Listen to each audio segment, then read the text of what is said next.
हमारे ये नहीं समझ में आ रहा है कि ये जो छात्र हैं ये कांग्रेस जनता पार्टी को क्यों इतना सपोर्ट कर रहे हैं।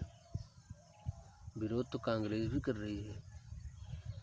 मुख्य कारण दरअसल बात ये है कि जो छात्र है ही नहीं, वो छात्र है ही नहीं। उन लोगों को फंडिंग आता है, वो कांग्रेस के ही कुछ चमचे हैं।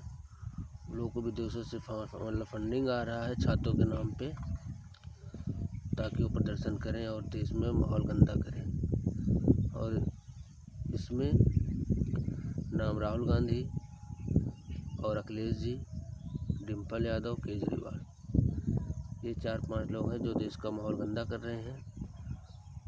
छात्रों को वही बात, छात्र है ही नहीं तो क्या छात्र बोले इसमें, वो सब बाहर गुंडे हैं, उसमें छात्र कोई नहीं है। तो राम राम गाइस।